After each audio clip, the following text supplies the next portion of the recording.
Without further ado, I'd like to introduce Donald Kerwin, the Executive Director of the Center for Migration Studies. Thank you, Daniela. So over the last few months, CMS has been working with Loyola University, New Orleans College of Law, the Jesuit Social Research Institute at Loyola, and many other partner agencies in Louisiana, Alabama, and Mississippi in planning an event on the needs and challenges of immigrant communities in those three states. And of course, that event was canceled. And so we decided, as kind of an imperfect substitute, to offer a few webinars, starting with this one on immigrant detention and COVID-19 in the three states. And we have three expert speakers who are on the screen there. Let me just speak about them now, and they will speak in order. Hiroko Kusuda is the clinic professor and director of the Immigration Law Section at Loyola University, New Orleans College of Law. She's been representing detainees in Louisiana and elsewhere in the region for nearly 20 years at this point. She's a real expert. Amelia McGowan is the Immigration Campaign Director for the Center for the Mississippi Center for Justice, and she's an adjunct professor at Mississippi College School of Law, where she's directed the Immigration Clinic since 2015. She's a superb attorney and advocate on these issues. And Mark Dow is the author of American Gulag, Inside U.S. Immigration Prisons. Mark, who kind of began this journey many years ago at the Haitian Refugee Center in Miami, actually around 3 decades ago. And he's really one of the foremost experts in our country on immigrant detention. So we're really thrilled to have all three of them with us today. Let me, if we go to the next slide, please. Let me just make a few comments for those who are unfamiliar with the immigrant detention system. And we have hundreds of people actually on the call, so there may be some of you. What we're going to be talking about today is mostly about the Immigration and Customs Enforcement, or the ICE detention system. So we're not talking about those in short-term order holding facilities. Now, when I started in this field in 1992, the US detention system had around 6,000 beds or so. It's since ballooned to many times that size. ICE holds immigrants who are in removal or deportation proceedings or in kind of summary removal processes, as well as people who are awaiting actual removal, deportation from the country. And then a smaller number who can't be removed because their country will not, or no country will take them back. It's really important to be clear that nobody in ICE detention is actually serving criminal time. It's a civil, not a criminal detention system. According to ICE statistics, about 37% of those currently in its custody have been convicted of a crime, but they've all served whatever time, if any, that they may have received. Detainees are held in a variety of facilities, most of them in ICE contract facilities, which is a very important point when we're talking about COVID-19 and the issues we're going to be talking about. Those are state and local jails, prisons, and also private prisons. Some of those facilities, the so-called dedicated facilities, they house only immigrant detainees. The non-dedicated facilities house other prison populations as well. Immigrants are also held in ICE detention centers, used to be called service processing centers, some in U.S. Marshal Service contract facilities, which generally hold prisoners until they're convicted or acquitted for shorter periods, and smaller numbers in family residential centers and Bureau of Prison facilities and in alternative types of facilities. The ICE detention system is heavily privatized. Private corporations own and/or administer an estimated 70% of the facilities holding ICE detainees. So they're responsible for about 70% of ICE detainees. There have been many reports over the years on problems with ICE's oversight of its contractors and their transparency and accountability. Those are also big issues as we kind of tee up the conversation for today. Let me just say Louisiana has consistently been among the states most immigrant detainees, but Alabama and Mississippi also have very substantial populations. I could go to the next slide, please. So what's actually happening kind of on the ground? On March 27th, ICE reported that it had no confirmed COVID-19 cases among detainees. I think the key word there is confirmed, because it's almost certain that COVID-19 had already infected detainees in different places around the country. By April 20th, this figure had risen to 124 cases. By May 4th, it had risen to 606 confirmed cases. And just this morning, I checked the ICE website, and we were up to 674 COVID-19 cases among detainees in 38 facilities, and 39 cases among ICE staff who work in detention centers. So from 0 to 674 in that short period of time. Another way to look at this is that of the 1,346 detainees who have been tested, 674, or more than half of them, have been infected. So presumably, if there was more testing, there would be more confirmed cases. These figures also clearly understate the problem in the sense that they don't count the infection of former detainees, or most of them, who have been deported. And that's, for those who are following this, has become a real problem in many of the countries where the deportees have been sent. They don't count infected ICE contractors, that is, the people working in private facilities or state and local jails. And they don't count non-ICE prisoners or detainees who are held with ICE detainees who are infected. There's been very significant numbers of reports of infections of non-ICE detention staff in contract facilities, and maybe we'll get into some of those moving ahead. The ICE detention population on March 21st was a little bit over 38,000. On April 25th, it was a little bit less than 30,000. There's certainly a lot of federal litigation that you may have been reading about in many districts seeking the release of children, of families, of persons with severe risk factors, whether because they're elderly or pregnant or have hypertension or weakened immune systems or whatever the cause may be. It's quite clear, I think, that this release criteria should absolutely be broadened, and more people need to be released far more expeditiously than we're seeing. ICE reports that as of April 24th, it had released 192 persons by court order. It ought to be a lot more than that. As I read these court orders and read about the conditions in these centers, I'm not sure why the government is actually resisting supervised release in these cases, is the risk is so obvious and the consequences are so dire and severe. So let me turn to my colleagues now, starting with Hiroko Kusuda, who can speak on these issues in more depth. Next slide, please. Good afternoon. My name is Hiroko Kusuda. Thank you so much for making me part of this wonderful panel.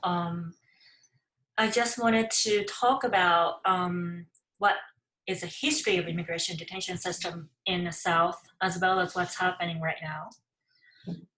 Next slide, please. So this is a name I did not create. It was actually personally given to me by a former ICE attorney.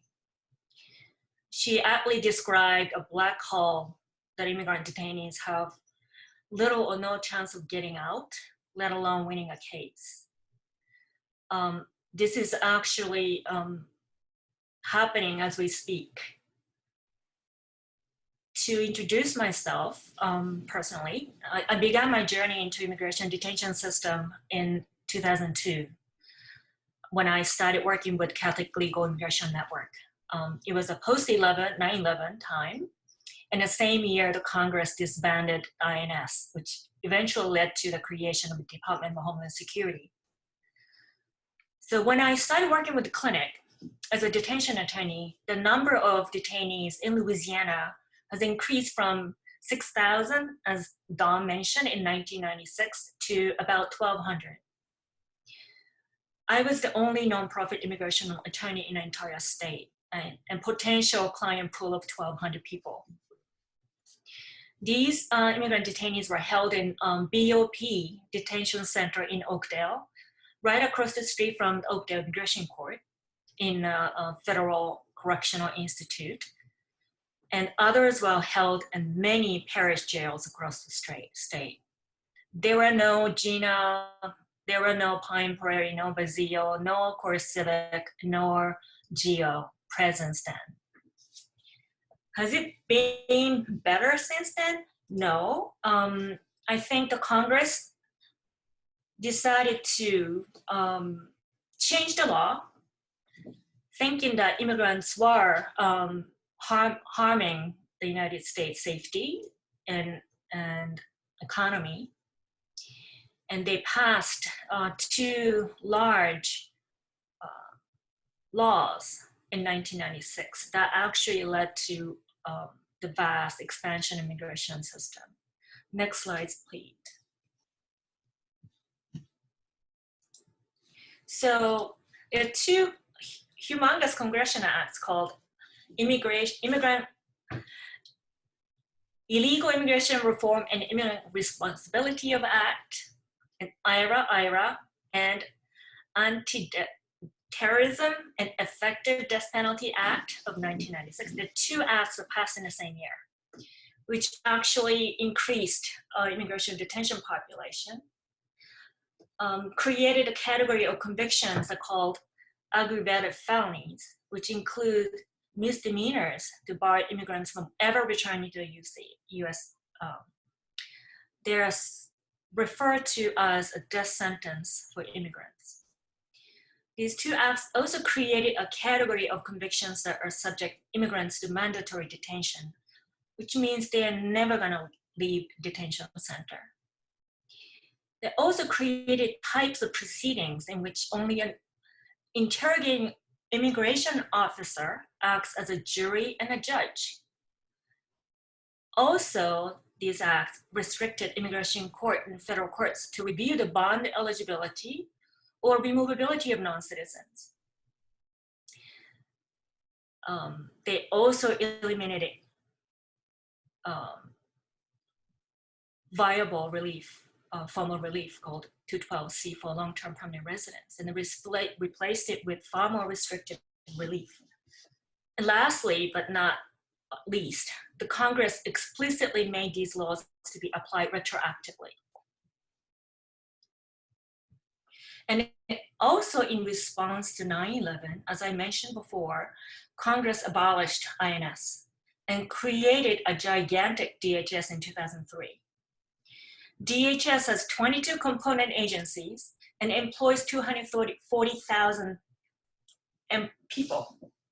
The component agencies include FEMA, TSA, US Coast Guards, and US Secret Service. The immigration enforcement functions were split among three agencies: USCIS, which is in charge of adjudicating applications, ICE, which is in charge of interior enforcement, and CBP, which is in charge of border enforcement. Since then, Congress also gave $330 billion to ICE for immigration enforcement. Among the expenditures were the hiring of a vast number of enforcement agents. As of last year, ICE and CBP employ over 84,000 people in total. Lastly, the expansion of the detention system was also in part due to an arbitrary quota created by Congress. It was in place between 2009 and 2017 that required the incarceration of 34,000 immigrants in detention at any given time. The quota was actually lifted in 2019. However, under this current administration, the number has exceeded the quota due to their immigration policy. Next slide, please. So Louisiana has become DHS go-to spot for immigrant detainees. The Immigration and Customs Enforcement claims that the decision to transfer people to the South, especially in rural and economically depressed areas, was based upon their cost-benefit analysis to save taxpayers' money. But in reality, immigrants are increasingly sent to locations far away from their attorneys, families, and communities, the courts, which happen to apply a very restrictive interpretation of immigration law. For example, based on a report by Transactional Records Clearinghouse at Syracuse University, one retired Oak Hill immigration judge had 100% denial rate of asylum claims. However, others are not too far behind.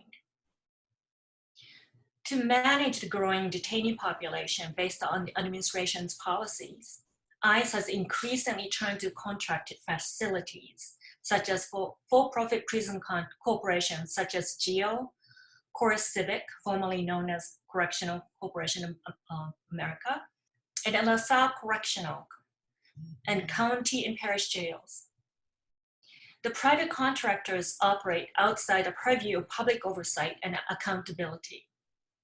With no one to hold them accountable, they are incentivized to cut costs, including medical staffing, and deny care to maximize shareholder returns, have maintained a dreadful track record of detainee abuse and neglect.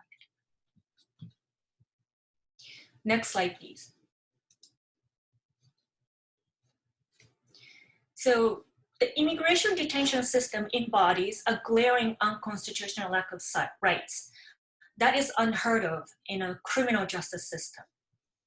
However, through a succession of administration's policies, including ending the long-standing catch and release and a blanket parole denial of asylum seekers who have shown that their fear of persecution or torture was credible, the need for detention beds has exploded.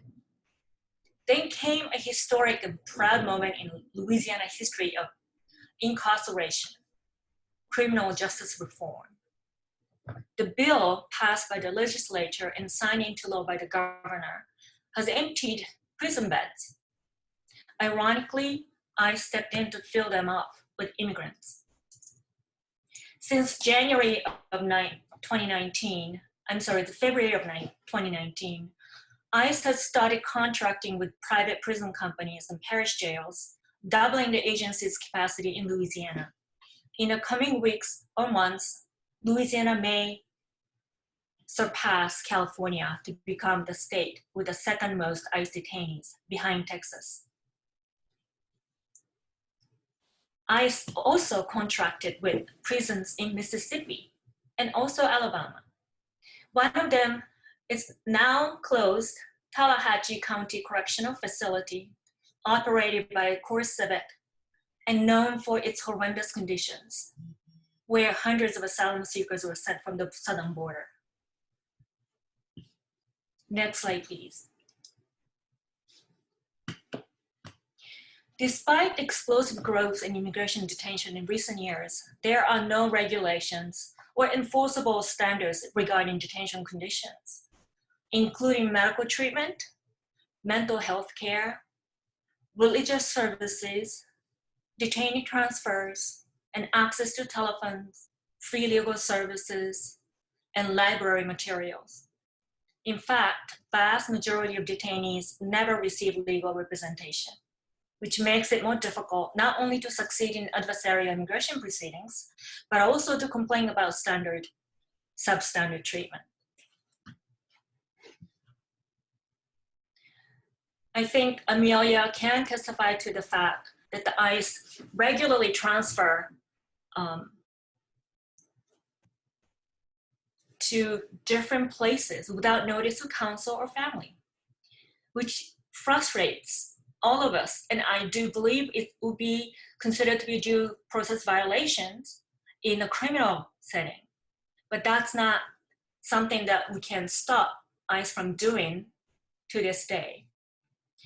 Rules vary among the facilities, of course. So every facilities that detainees sent to, they have to get used to the brand new rules how to use telephone, how to call their attorneys, how to receive family visitors, how to apply for medical care, whether or not they can talk to ICE officers on site. And mostly troubling is that there is no or few bilingual staff employed by those detention centers in the South. Next slide, please. So in light of this recent coronavirus pandemic, there are several litigations, not several, there are many, many lawsuits being filed. I'm going to only talk about 3 cases that pertain to South. The first case is called Mons versus Macalinen. So this is about asylum seekers who arrived at the border, requested asylum based upon their fear of persecution or torture back home. Under ICE long-standing directive issued in 2009, ICE officers are supposed to review their custody, and these people presumed to be paroled. However, New Orleans ICE District Office has blatantly violated its own rule by denying parole requests to almost all of the asylum seekers who passed credible fear interviews. So Mons' case basically enjoined such practice to give individual asylum seekers who passed the credible fear an individualized parole review. Recently, the plaintiff's counsel filed a motion to consider release in light of COVID-19 pandemic. However, the judge denied such requests because of the reasons that their decisions covered everybody. The next important decision came from Freihat versus ICE, which is a nationwide class action filed by advocates of detainees held all over the country. Some of the facilities mentioned in the decision were held in Etowah County Jail in Alabama, South Louisiana ICE Processing Center in Basile, Louisiana, LaSalle ICE Processing Center in Gina, Louisiana, and Pine Prairie Detention Center. And basically what's important is that the court found that ICE is liable for intentional medical indifference and also creating punitive conditions of confinement for detainees who are at risk. And court further certified 2 classes of detainees. First class consists of people who are over the age of 55, who are pregnant or have health conditions, or other health problems, including chronic health conditions such as heart disease, high blood pressure, chronic respiratory disease, diabetes, cancer, liver disease, kidney disease, and so forth. Second class consists of people of any age who are at risk of contracting coronavirus with risk factors. So this is actually, it's ongoing since the government is challenging this decision. So litigation is ongoing, and counsel for this Freihat classes are actively seeking information about people who actually fit this bill. Next decision is Dada versus Whitty. This actually pertains to Louisiana detainees. This is not a class action, it's individual cases. It was a magistrate judge's decision, which is also waiting for district court decision to see the magistrate recommendation will be adopted by the court.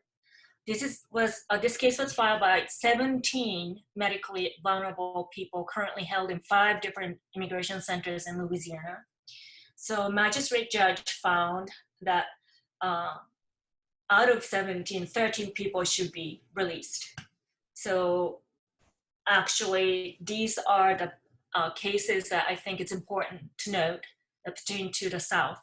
But two other cases briefly, Flores case, believe it or not, Department of Homeland Security and Office of Immigration, Department of Health and Human Services actually currently detaining children.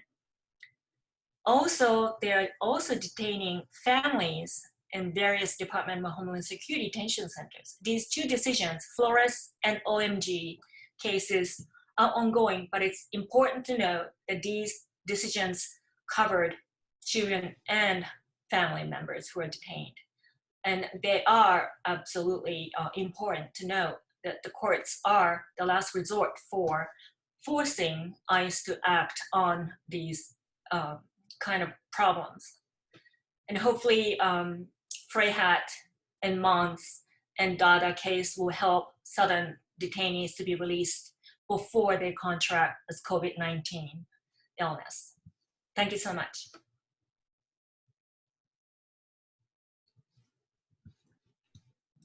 Hi, everybody. Good afternoon. My name is Amelia McGowan, and I'm really excited to be here with all of you and really thankful to be on this team of excellent panelists. I focus my practice both at the Mississippi Center for Justice and at the MC Law Immigration Clinic on appellate representation for immigration clients. I'm also part of a larger team at MCJ that is coordinating volunteer attorneys from across the country to represent Mississippians who were arrested in the August 2019 ICE raids in central Mississippi. Through both of these projects, I work heavily with clients detained throughout our region. And like my colleagues on the panel, I've seen how COVID has impacted them, both detained and their families who are on the outside. So you might be wondering, why are immigration detention centers particularly vulnerable to COVID-19? That's what I'm going to focus my section of the panel on today.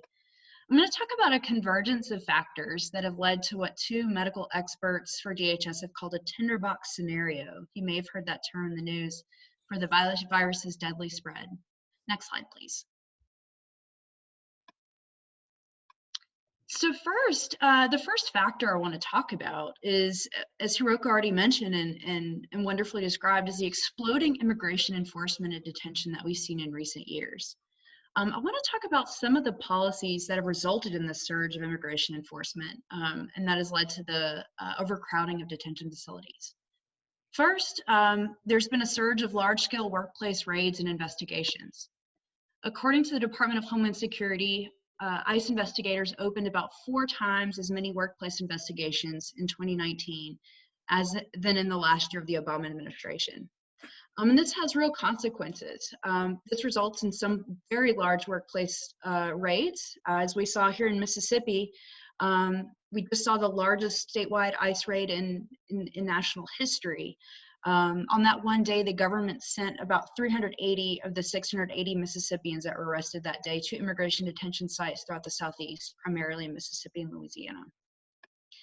Apart from workplace raids, we've also seen increased collaboration between state and local law enforcement and DHS, and that fuels the detention and deportation machine that Hiroko mentioned.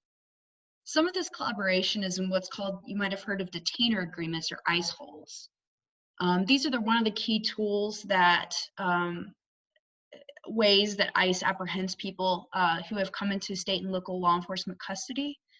An ICE detainer is basically a written request that ICE issues to state and local law enforcement, asking state and local law enforcement to detain a person for up to 48 hours so that ICE can investigate whether they want to take the person into immigration custody. ICE detainers raise really serious constitutional concerns. They deprive the person of due process, and as many times we see in Mississippi, happen without any criminal charges pending or a probable cause of any violation. Just some statistics so you can see how widespread ICE detainers are in our region. From Syracuse University's Transactional Records Access Clearinghouse, in the past 2 years, over 3,500 ICE detainers were issued to Mississippi state and local law enforcement agencies. Over 3,900 were issued in Louisiana, and over 4,300 were issued in Alabama. So it's quite an extensive program. Another way that state and local law enforcement agencies collaborate with ICE is the 287G program you may have heard of. Unlike detainer requests, the 287G program is a formal agreement between ICE and state and local law enforcement agencies that actually deputizes selected state and local law enforcement officers to perform the functions of federal immigration agents. There are no 287G agreements in Mississippi. However, there's one in Alabama in Etowah County and 3 in Louisiana. Like the detainer policies, 287G agreements have quite a number of problems. While they vary by local jurisdiction in terms of practice, in some cases they cast a really wide net and are not limited to people who have committed violent crimes or suspected of committing violent crimes or even crimes at all. In addition, another major concern with 287G agreements is widespread racial profiling. In addition to these, it's also important to highlight here what Hiroko mentioned and Don mentioned, the government's policy of detaining large number of people who are seeking protection from persecution and torture in their home countries.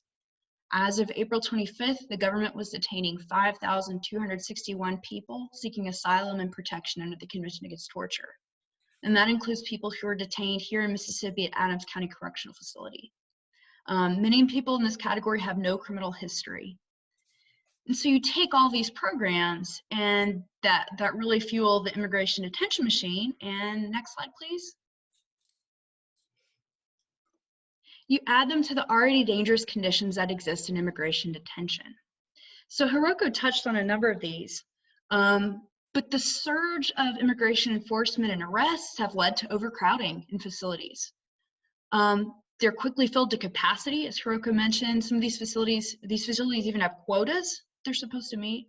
People are living in cramped, close quarters, and especially in Border Patrol facilities where DHS Office of the Inspector General observed serious overcrowding and prolonged detention in their 2018 and 2019 reports. Also, as Hiroko mentioned, you have a regular transfer of detained people. People are cycling in and out of facilities as people are detained every day or moved to other facilities to await removal. And this becomes particularly important when we're talking about the spread of infectious disease. You add to that severely limited access to cleaning and hygiene products. In that same Office of Inspector General report that I mentioned, DHS found that in some of the facilities, they had significant food safety issues, dilapidated and moldy bathrooms, and insufficient hygiene items. And in some of the COVID litigation that Hiroko mentioned, petitioners throughout the country reported limited to no access to soap and other cleaning products. In addition to that, many of the facilities have substandard medical care, including mental health care, as Hiroko mentioned. In that same Office of Inspector General report, it found egregious violations of detention standards, quote, at some ICE facilities, including nooses in detainee cells, overly restrictive segregation, and inadequate medical care. In a report from Human Rights Watch and Civic, medical experts found numerous incidents of substandard and dangerous medical care, including a failure to follow up on symptoms that required detention, severely inadequate mental health care, the misuse of solitary confinement for people with mental health conditions, and sluggish emergency responses. Next slide, please. So with that context, you can imagine what happens if you add a global pandemic. As the virus spread, immigration medical experts sounded the alarm.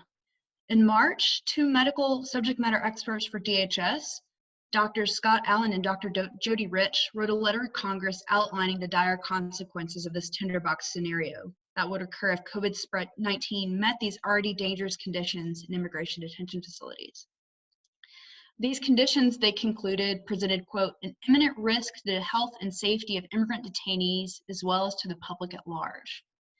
As a result, the doctors recommended that DHS implement procedures for screening, testing, isolation, and quarantine, limit transfers of immigrant detainees, and finally, asked ICE or DHS to consider releasing all detainees who don't pose an immediate risk to public safety to facilitate as much social distancing as possible. In response, ICE initially announced a limited prosecutorial discretion, or basically that ICE would no longer focus on everyone in enforcement efforts, but only on those non-US citizens who had committed crimes or were deemed to be a threat to public safety. That was by Acting Director of ICE, Matt Albans. However, this policy was quickly reversed via a tweet by Acting Deputy Secretary of DHS Ken Cuccinelli. And so that's no longer apparently the policy of ICE. In addition, on April 10th, ICE published guidance called COVID-19 Pandemic Response Requirements, in which the department acknowledged that strict social distancing is difficult or impossible in detention settings. But it outlined hygiene and sanitation requirements, imposed screening but not testing measures, and also directed facilities to identify and report high-risk detained people. While ICE did release some detained people with high-risk conditions, that was about 700 people by mid-April. As Hiroko mentioned, federal courts have found that that is not sufficient. In fact, in Freyhat, the case that she mentioned, the federal judge in California found that DHS, quote, likely exhibited callous indifference to the safety and well-being of detained immigrants at risk. The evidence suggests system-wide inaction that goes beyond a mere difference of medical opinion or negligence. And as Hiroko mentioned in that case, the judge issued a preliminary injunction ordering ICE to identify and track detainees with risk factors within 10 days or within 5 days of being placed in custody, and to implement increased precautions to protect against infection. In terms of the current situation, as Don mentioned, testing numbers remain very low, but little over half of those tested have been confirmed positive for COVID-19. There have been outbreaks in several local facilities. Here in Mississippi, that detains a large number of asylum seekers. In Adams County, there have been 15 confirmed cases. In Louisiana, there have been outbreaks in 5 facilities, as well as an outbreak among ICE employees in Alexandria. The largest outbreaks among detainees are in Pine Prairie ICE Detention Center, which has 26 confirmed cases, and Richwood Correctional Facility, where I represent a number of clients impacted by the ICE raids. Richwood has currently 63 confirmed cases and at least 2 staff deaths. And in Alabama, there's been 1 confirmed case at Etowah. And despite guidance to sharply reduce immigration detention populations, nearly 30,000 people remain detained in ICE and CBP facilities nationwide. In some of the facilities, detained people have organized protests, including hunger strikes within detention centers to protest the lack of protections. In some detention center, officials have responded with violence, including Stewart in neighboring Georgia, where a SWAT-like team sprayed detainees with pepper spray and pepper ball guns. And unfortunately, it's expected to get worse. According to a new model published in the Journal Urban Health, 72% of individuals at ICE detention facilities will be infected within 90 days, according to the model, and in the worst case, nearly all. And it's a grim picture that really highlights the importance for continued pressure and advocacy. So with that, I'm going to turn it over to Mark. Thank you. Thanks, Amelia. And I also want to thank Don and Hiroko, as well as Daniela and Guadalupe for what's happening here. There's more work going on behind the scenes than you might realize. Thanks to all of you who are out there watching. Forgive me if I speak a little bit quickly. I'm going to try to go through an arc of the evolution of the immigration detention system, sketching in some key aspects of the agency culture of enforcement that connects the old Immigration and Naturalization Service, sometimes called Legacy INS, with immigration and customs enforcement. Certain elements of that agency culture and practice have made elements of what's happening now foreseeable.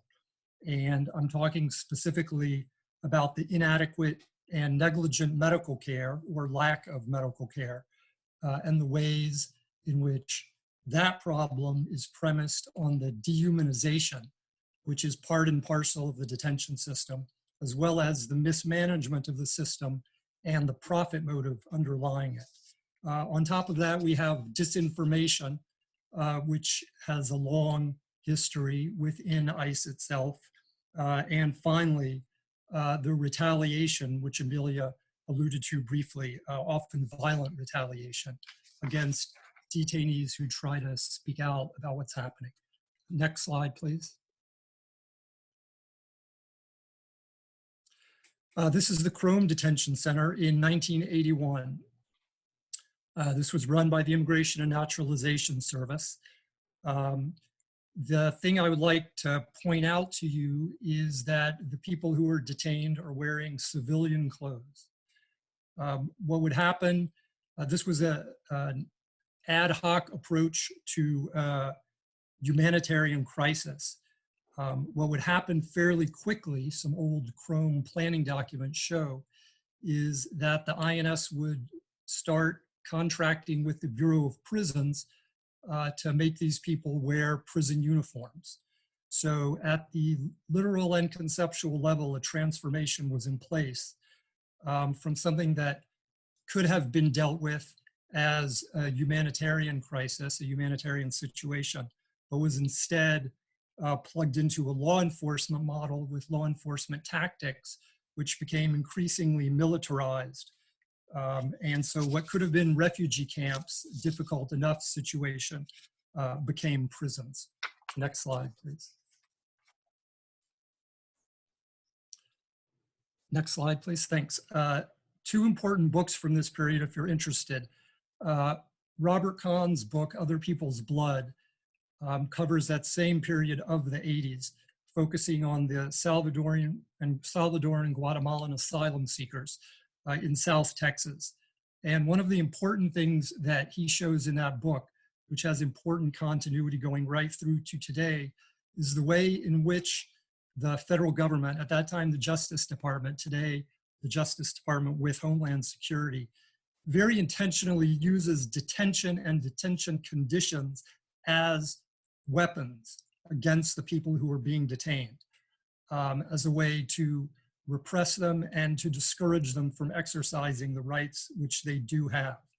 The book by Tony Hefner is a book by someone who was a detention guard at the Bayview Detention Center, I believe, in South Texas. And one of the key elements there that also has continuity is that Hefner saw detention guards regularly sexually assaulting detained people. And he, Hefner, spent a lot of time and energy trying to get higher ups within immigration, as well as people in Congress, to do something about it.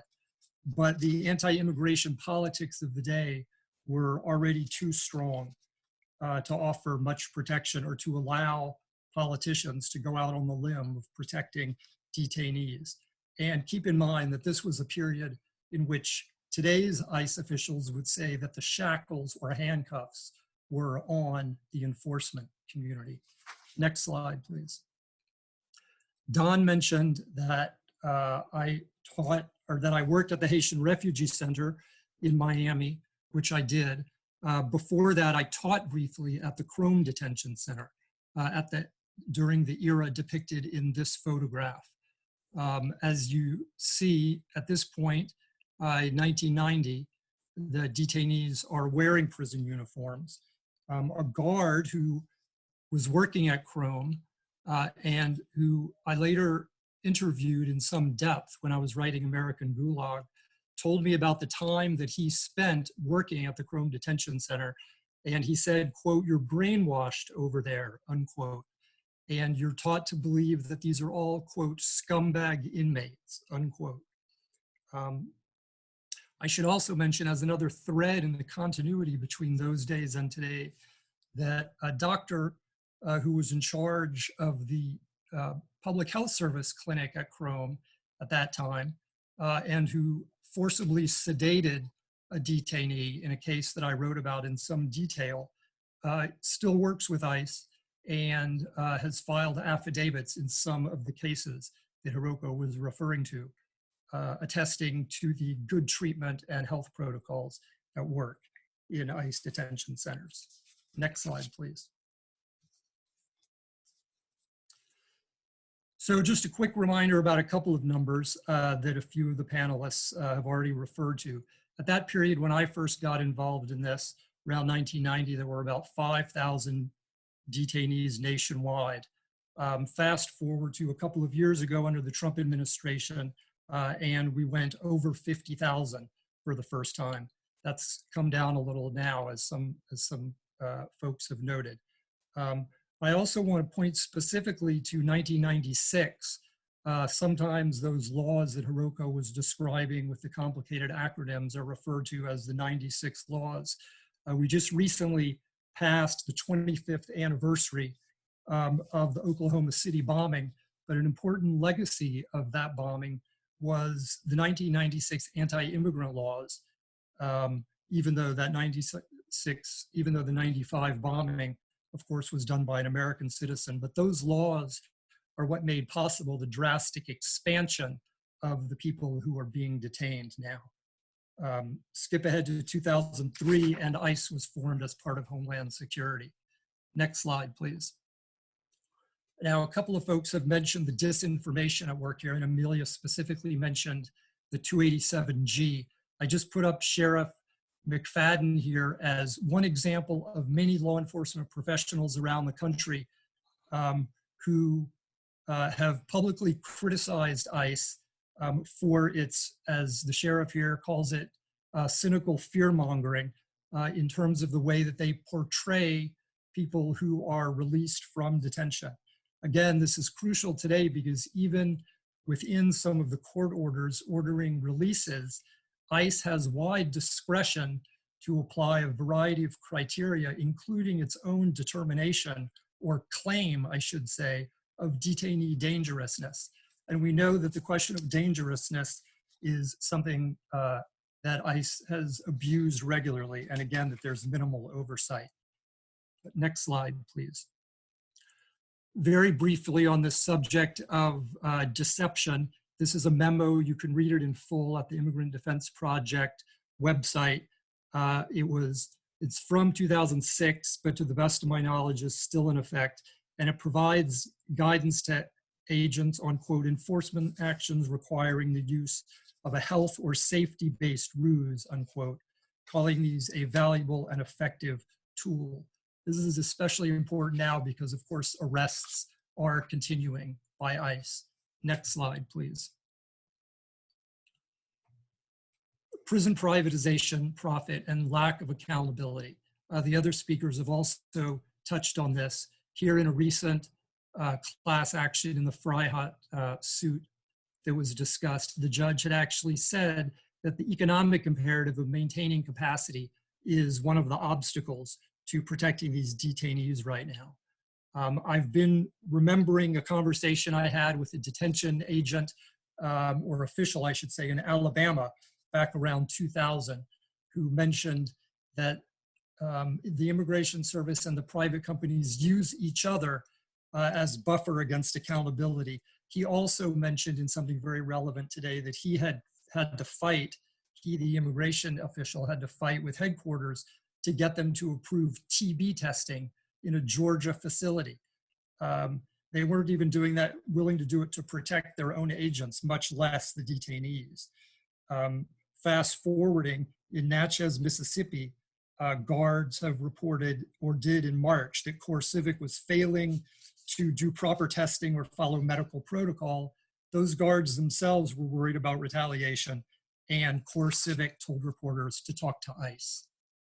Next slide, please. Just a couple of things for you to keep in mind when you look at this map. There are over 200 facilities that ICE is using. The DHS medical experts that some speakers have referred to called transfers a, quote, frighteningly efficient mechanism, unquote, to spread the virus to otherwise remote areas of the country. There are district judges scattered through the country that are making rulings on a lot of these cases. So I just want to say parenthetically that folks who think there's not a big difference between the candidates in the upcoming election should think about who's going to be appointing judges for the next 4 years. Next slide, please. Finally, some images from Basile, Louisiana, from some excellent reporting that Debbie Nathan has been doing. The retaliation is going on it's almost too quick to keep pace with. These particular women who spoke to Debbie Nathan about what's happening in Basile were threatened by the warden of their facility and had communication cut off. Similar thing happened to detainees in Irwin County in Georgia at a LaSalle facility. Tear gas was used against non-violently protesting detainees in Pearsall, Texas. Just yesterday, there's a report I've not been able to confirm that rubber bullets were used at the Gina LaSalle facility against detainees who were peacefully protesting. Special operations team at the detention center in Stewart, Georgia, attacked detainees for expressing peacefully their concerns about inadequate medical treatment. And those are just the examples in the region we're talking about today. So the crisis is about the COVID-19 pandemic, and it's also about ICE itself.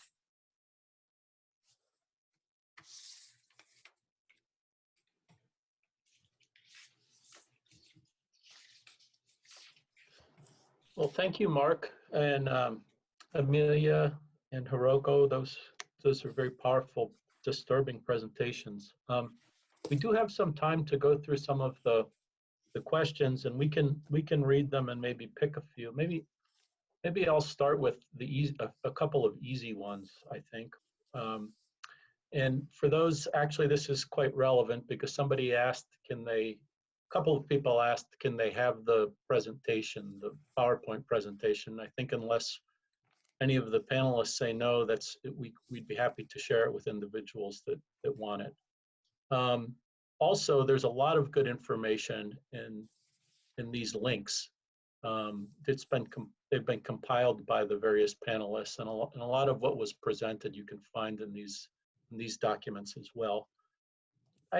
Another kind of point that somebody made was that in tallying the list of and the scope of those affected by the immigration detention crisis at the present, we're not counting members of local communities who are infected by employees.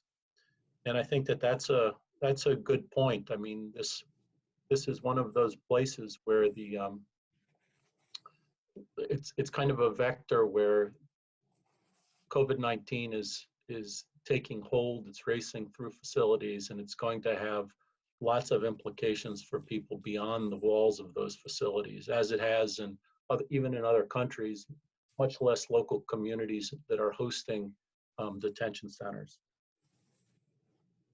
Do you all, I kind of open it up to the panelists. You're reading the same questions that I am. Do you want to respond to any of them in particular?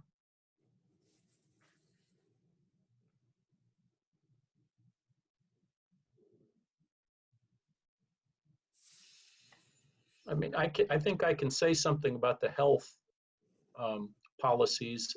And what I would do is, I guess Amelia talked a little bit about the April 10th policy that's entitled COVID-19 Pandemic Response Requirements.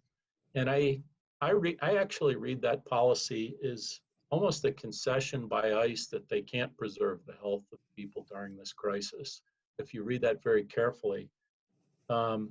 It basically says that strict social distancing isn't possible in congregate settings like detention centers. And it uses the phrase "to the extent possible" quite a bit. So it says that, therefore, to the extent possible, the center should reduce their capacity by 75%. But people that have been in a lot of these detention centers know that they're oftentimes kind of dormitory style setups, and reducing it 75% doesn't allow you to socially distance adequately. And I think ICE concedes that. And it says that to the extent possible, that detainees then should be housed in individual cells, and yet that's not always possible. It's not even probable in most of these facilities. And so you get down to the point where the advice and the guidance to these centers, which really ICE doesn't even control, to be honest, is that those sharing in sleeping quarters, where actually the space is typically between the beds and the cots far less than 6 feet, that those people should sleep head to foot. So it's almost like an impossible situation where this policy itself recognizes that it's impossible in a lot of detention centers without way more releases and way more people being pulled out of the detention centers. It's impossible to preserve the health of those in their custody. To me, it's a very troubling document and a very troubling guidance to the detention centers around the country. Others want to respond to particular questions? I will. This actually, I think, also answers Josh's question about conditions. He also had a question: who reviews them and approves their conditions? You might not be surprised, but the agencies that provide oversight to ICE facilities are ICE. It's DHS. So there are two offices within ICE or within DHS that provides oversight. It's the ICE Office of Detention Oversight, the DHS Office of the Inspector General. So I've mentioned a couple of reports from the Office of the Inspector General that sometimes have pretty scathing reviews of what happens, but I think most people would agree that it's not a comprehensive view, or sometimes, you know, may cover up some of the things that are going on. So there are a number of detention oversight groups or detention watchdogs. Human Rights Watch, for example, SPLC, ACLU are just some of the organizations that interview families, visit facilities, interview people who are detained to kind of give a clearer picture on what's happening within detention centers. And yeah, I would just add to what Amelia just said, that it's important to remember that it's not an accident that, that the detention standards are not enforceable. In other words, technically, they're not what are called regulations, which if they were regulations and an agency violated them, then they would be breaking the law. And the reason I say that's not an accident is because it took decades, literally decades, for advocates to pressure the old INS into applying detention standards to its facilities. And then it took even longer to get INS to apply those standards to the county jails at a time when the county jails or parish jails held 60% of those facilities. So now it's interesting that ICE spokespeople regularly refer to the existence of these detention standards to prove that they're doing the best they can for detainee safety. But ICE lawyers have worked very hard on Capitol Hill to make sure that those standards do not become legally enforceable. Does anybody want to answer the question on how to best advocate for release of detained immigrants during the COVID-19 crisis? I can do that. So we'll be working closely with Southern Poverty Law Center, who's part of the Freyhat litigation team. And I just texted this questionnaire website where the volunteer can help with these activities. Even if you're not a lawyer, you can advocate for their release. They're gonna tell you how to write a letter for the detainee and why they fall under these risk factors, and you know, basically how to write a letter to the detention center and put the pressure on it. And they're also taking information from all of the people who are actually advocating for the detainees. So they can go back to the court and ask the judge to find ICE in contempt of the decision, because they are supposed to comply with this decision. There's no stay, even though the ICE appealed this decision. There's no decision from the appellate court staying this decision. So they're actually these decisions in force.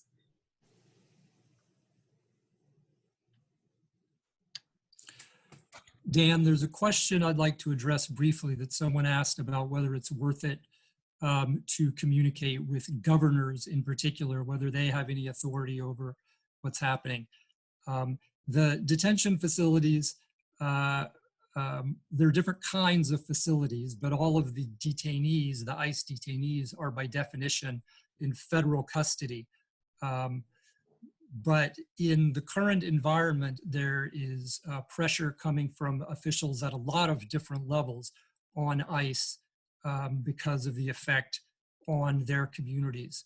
So I would say that aside from the legalities of that, it's worth contacting any local officials in your area where there is ICE detention.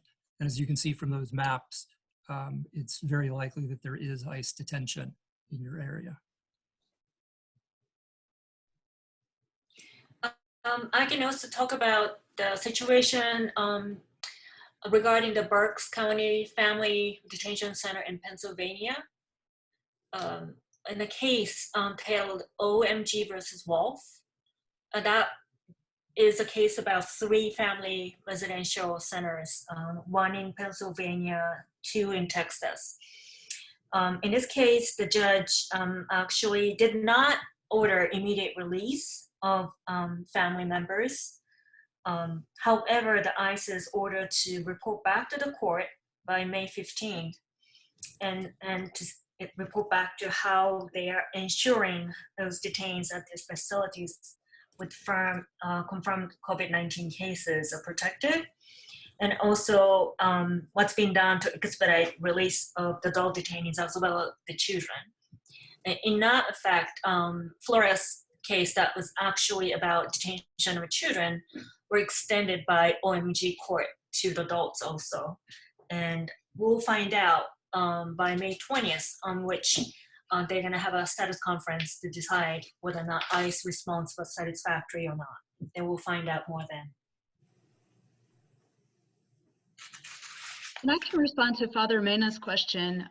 What about the translation to Mayan languages in courts and not only Spanish or English?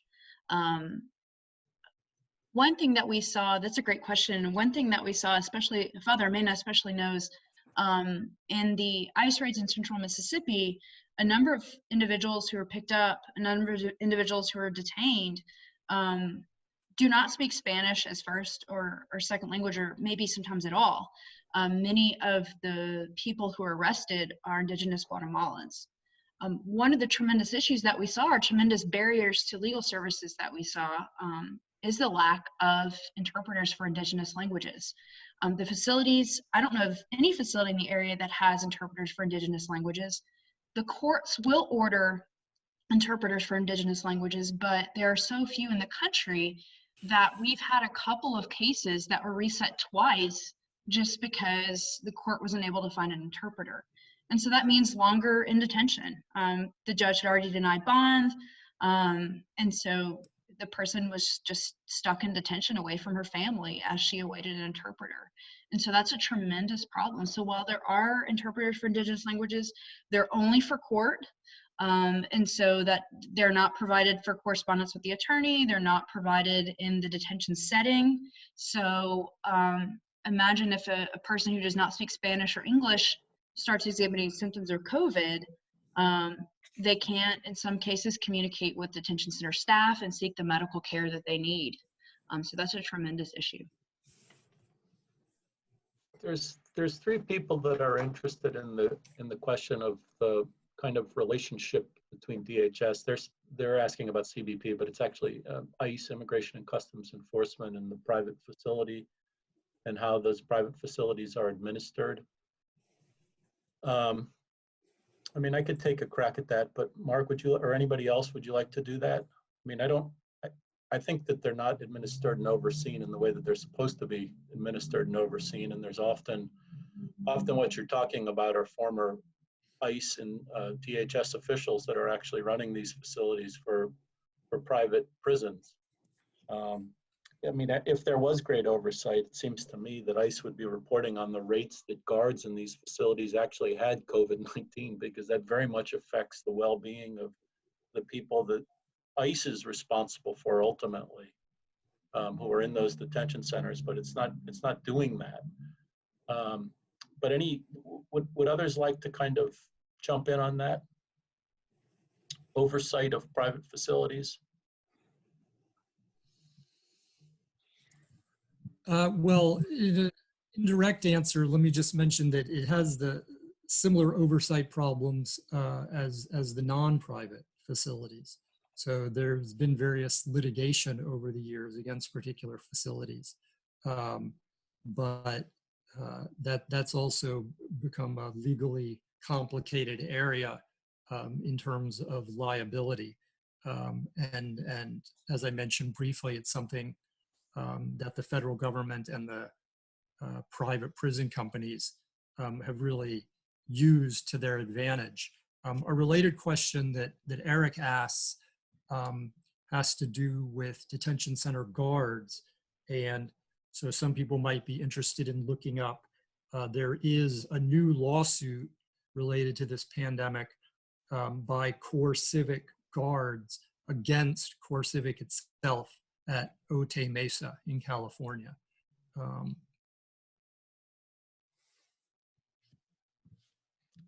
Amelia, the projections related to infections within the detention system, somebody is interested in what journal that report Yes, appeared in? that was a Journal of Urban Health. I can post a link to that. It's actually not been published yet. It was published on a website called whistleblower.org, but it has a listing of the researchers who are involved in the report, and so I can post a link to that.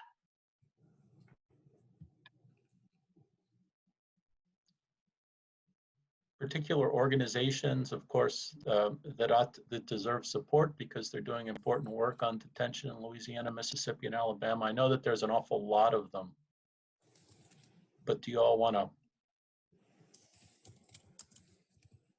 praise some of your colleagues or provide information about some of the work that you're doing or some of your colleagues are doing on release and halting deportations?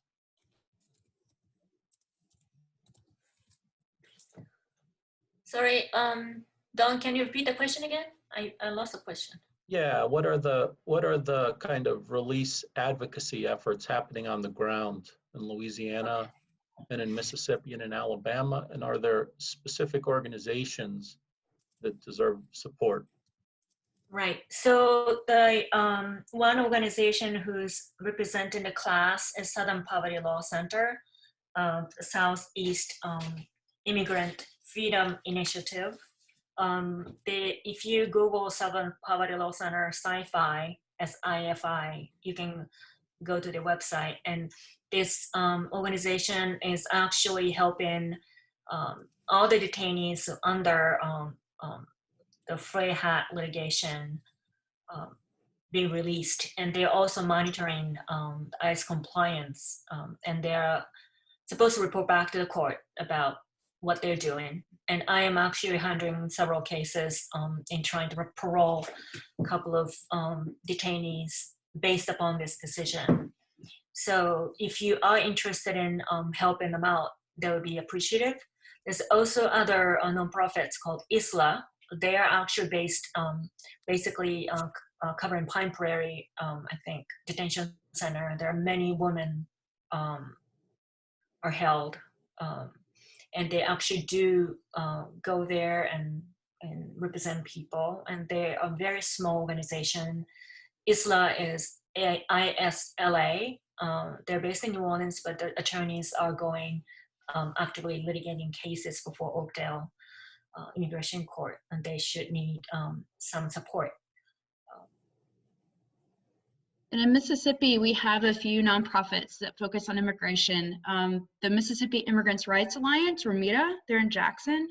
They do a lot of great immigration advocacy. We also have El Pueblo that's based in Biloxi. They also have an office in Forest, I believe, Mississippi. And then MCJ, we also do a lot of focus on immigration. So my work is completely on immigration. So those are the three primary organizations in Mississippi that provide nonprofit immigration assistance. So one of the questions came from Diego Villalobos. Is it feasible for attorneys to follow Frey Hat precedent to open new avenues for the release of detainees? Definitely. So if you need some guidance, go to the Southern Poverty Law Center's website, and they will actually give you templates and tools to make another request for custody redetermination for people who are denied parole before or bond before. There's also a question on how to report cases of high-risk individuals that are still in custody and have been. In this case, it seems to be that the person was transferred from Alabama to a Louisiana facility. I think it's important. I think it's also Southern Poverty Law Center will be the place to report, and they might find pro bono attorneys for the detainees, including me. So if you have questions about where to find the resources, I'd be happy to receive some email inquiries from the audience.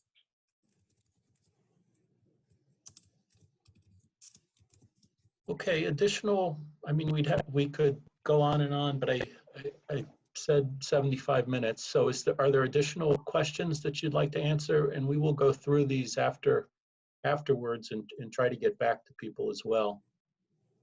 On some of these, to be honest, I'm not sure what the answer is, for example, on what the union has said about their guards being at risk, but that's something that could be found out.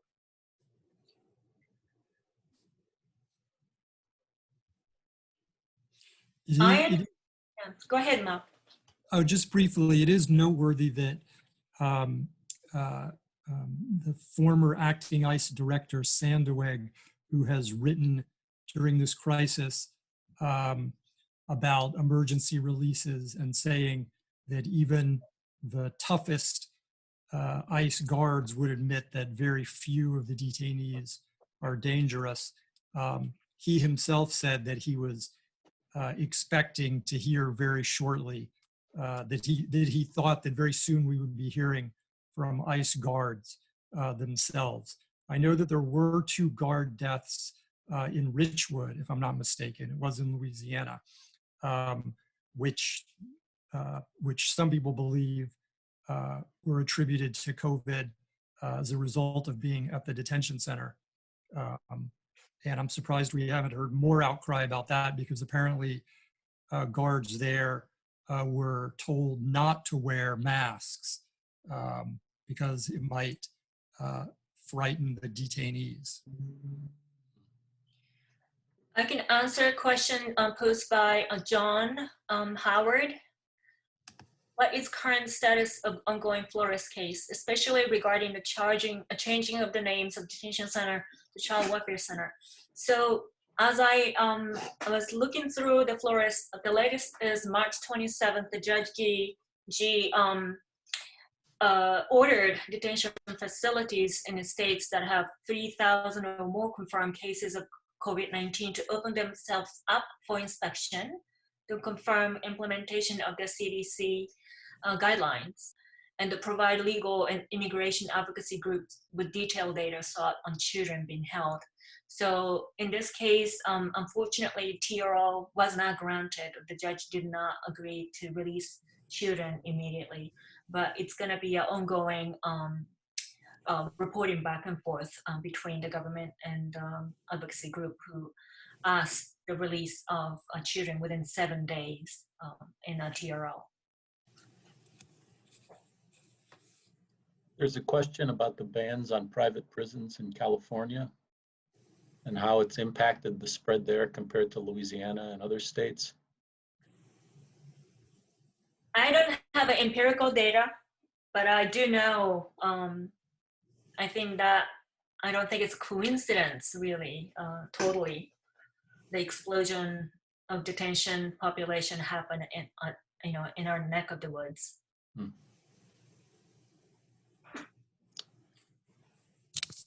Okay, well, thank you. Thank you to our panelists who are terrific, and we will be following up on some of these questions, trying to answer some of them that we haven't answered. And thanks for everybody for joining this session, and for the CMS people who have organized it too. Thanks to Guadalupe and Daniela. So thank you, and we're going to go off at this point. Thanks, Mark, Hiroko, and Amelia. Thank you. Thank you. Thank you. Bye-bye.